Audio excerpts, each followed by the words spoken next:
I'm Jessica Brown-Findlay and I play Sybil, Lady Sybil.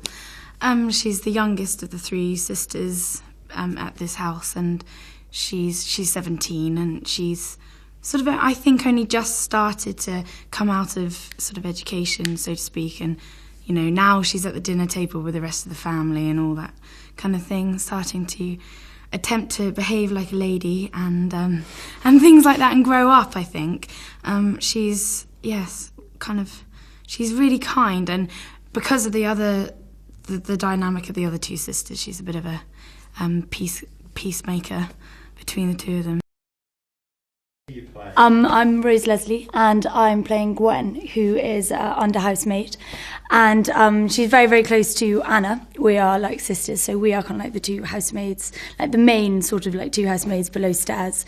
And Gwen is, Gwen's young as well. I think that's why Sybil and her get on very well, but she's young and she's determined to leave service. She doesn't want to be in service anymore. She wants to get out, spread her wings, and basically starts on to making beds and like holding trays and clearing tables and all of that. So yeah, she wants to get out. She's quite a determined young lady. Yeah. Well, I never knew it was coming. Because Sybil arrives downstairs, and you kind of like get me out of the way, and I'm a bit like, "Milady, what is it? What's up?" And exactly. It's 1912, and you basically say, "Look, this is what I found halfway through, like while she's reading the newspaper," and she shows me that because she's heard from upstairs that I want to leave, and you help me. You basically kickstart the whole kind of adventures that we then have. Yeah. How does Sybil go about that? I mean, Sybil sort of, when we meet Sybil, she's at that age where she's starting to learn about herself as well. And at the time, you know, there was a lot of stuff going on for women, as well as sort of the whole class situation. And she, I think, really grasps that and has a real sense of something has to change. You know, she's quite liberal in that way. So when she hears that Gwen wants to get out and that she wants to do something else with her life, Sybil sort of, you know, she finds this advert for a secretary in the paper and takes it to Gwen and sort of says, you know, you should apply, and Gwen saves up for a typewriter to learn, you know, how to touch type and all that kind of thing, and so there's this wonderful moment when I think they both realise that they're on the same page and that there's no barriers between them at all. Yeah. So it's great. Yeah. And really I realise you're an ally. You're basically on my side, helping me out. Yeah. Very strange. Yeah. No. Very, very strange, because you know we don't talk. Do you know? We always have our heads down when you would walk past and all of that. I mean, we are friendly with one another when we are upstairs or when we're like changing beds or something like that. But no, like never before would Sybil come down and help me out or even talk to me like now that she's sort of meant to be more grown up, at least. Whereas I think before, maybe I think Sybil, you know, it hasn't been too long since she'd go down and be with cook and be allowed to lick the bowl after the puddings have been made and things like that. You know, it's only very recently that she's had to sort of really blend in with the rest of the and grasp that that's childhood, and now she's into becoming a woman and things. But because that's all so close, and now when they've started to realise what needs to change, what's going to change, it's almost Sybil hasn't got that years and years of barrier, whereas like Mary and Edith, I think, are very much comfortable with being there. In a way, I think it probably is. It's also seen, I think, at first as if, you know, she's young and she's going to start talking about the vote in a minute and all that kind of stuff. She's sort of I think they think, you know, almost in nowadays every teenager goes through like a phase and they're like, they'll stop wearing like black lipstick in a minute, fingers crossed. But I don't think they realise that actually, you know, it's a real passion that she has. So I think at first it kind of wobbles a few characters, but she starts to make sure that people know she's serious about it and that she's not just silliness, she's not just jumping on a wagon. I mean, I remember back at the read-through, walking in on the read-through, and it was like this, everyone written this church. Yeah, no, we were like, oh my God, God, don't stare. Yeah, exactly, don't stare. Yeah, don't look in, don't have any eye contact kind of thing. Yeah, I suppose I did kind of feel like a maid back in the day, just being like, oh my God, I can't look in the eye. Or even feeling like privileged when you like Hugh or Maggie knew my name. I was just like, oh wow, yeah, cool, you know my name, great, it's wicked. Another great thing with how it's been working, you know, filming both here and in Ealing, and because of what dominates Ealing and what dominates here, sometimes we won't see one another for weeks because I'll be filming here and you'll then be filming in Ealing. And so it all starts to then cross over at a certain point in the storyline. So that's really fun. But I didn't even realise quite at the time how much that would make an impact. It's almost like the upstairs, downstairs thing, you know, in that only very often do we cross over. Yes, yeah. So that's it's almost like two different casts, like almost like two different kind of like families that actually do go together and inhabit in one place, but it's two families almost. Well, I suppose, I mean, obviously because it's on set and you're in like some massive studio, it does feel very different. And obviously like up here, well, whilst we are at Highclere, like beautiful rooms and kind of like tapestries and furniture. And like down, or so to speak, downstairs over at Ealing, like there's a lot of kind of like wooden tables and stone and kind of like plaques. So it feels like a completely like different world in the first place. But the kind of atmosphere it's very, very friendly. I think we're very tight. Like I think a lot like the servants and then, you know, with Carson and Mrs. Hughes, we are like our own little family downstairs anyway. And, you know, there are scenes of us having tea, we've got our crumpets out and everything like that. So it's very, very friendly, very kind of like open and warm. Very warm atmosphere, yeah. Being up here, I mean, the first day we sort of saw the place in real life, it just gave you such an immense sense of the grandeur and how important this house is. The house is almost a character in itself in the storyline, and you really get the sense of that here, and the size of everything and the rooms and you know, the whole, how it's all set out. You get a real idea of how and why it is so important, this place, and why they're fighting to keep it. And it's not just sort of a riches thing. It's a sense of honour and to carry on something that for years and generations before you, they've held it up and kept it going. It's a huge commitment to keep something like this alive. And there's a lot of life in the house, I think, because of how many people there are in it. You know, it's not just a massive house with four, you know, mum, dad, and kids and sisters and stuff like that.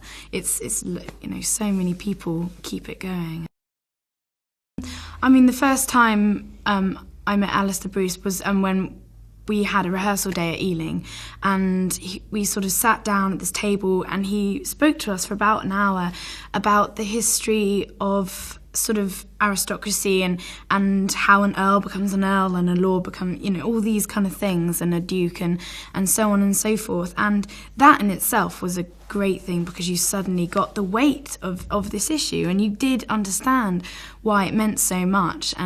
But day to day, I mean, he's here all the time. It's just the most wonderful person, and just knows everything, and is just brilliant. And it's just, it really, really helps you, you know, just being able to ask how, you know, what cutlery do I use, or how would I greet this, you know, if there's a man, you're greeting a man, you don't go and shake their hand. If they're going to shake your hand, they come to you, and it's more of it's a hold, it's not, you're right. Like, it's, it's so right, mate. Yeah, and it's an amazing thing as well, because back then people knew how to greet people, or exactly what to do in certain social situations, and it's almost like something we completely lost. You know, now, like, do I hug? Do I double kiss? Do I just stand and wave awkwardly? Like, it's normally my option. But yeah, it's just great, and it's a wonderful thing to be able to get that sense. It helps build your character and how you're going to do everything, approach a scene, changes because of the etiquette thing. And this like opened up a whole new kind of like world to me as well, because I think it was a similar day when Alistair Bruce came to us at Ealing Studios, and it's still like rehearsal time.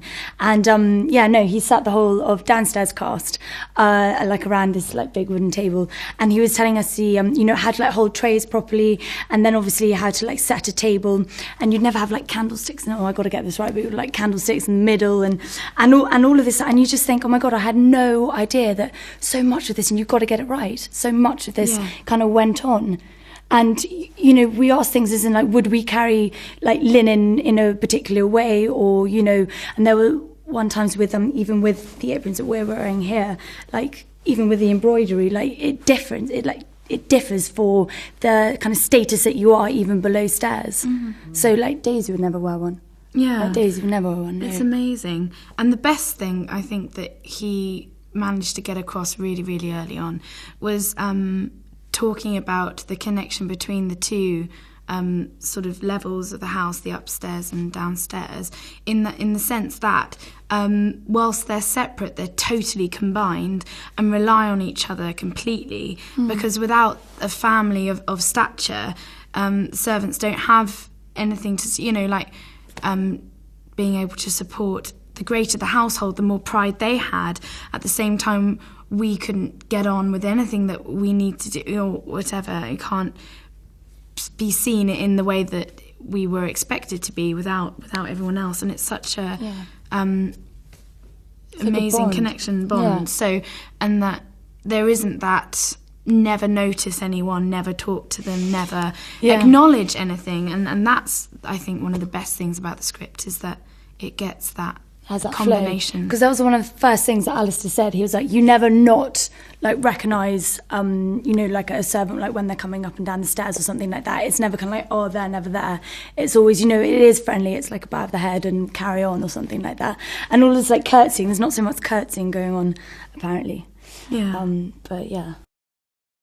It's a happy family without adding too corny or anything like that. But like cast and crew, it's no, it's good times. Banter going around. Absolutely. Yeah. I mean, it's great. I mean, some days are really long. If you're filming a dining scene, which is a couple of pages long, and you've got a lot of people there, it does take almost all day, sort of 10, 12 hours to film. But everyone now is at the point where we all know one another, and we're so much more relaxed, and there's just, between every take, you're trying to make the other person corpse. And because of that, it keeps energy up, and it's just been the most amazing experience, really. And I think we're both very much in the same situation, as this is a really amazing opportunity to be given. Privilege. When you were looking at the cast sheets, you're like, yeah, know them.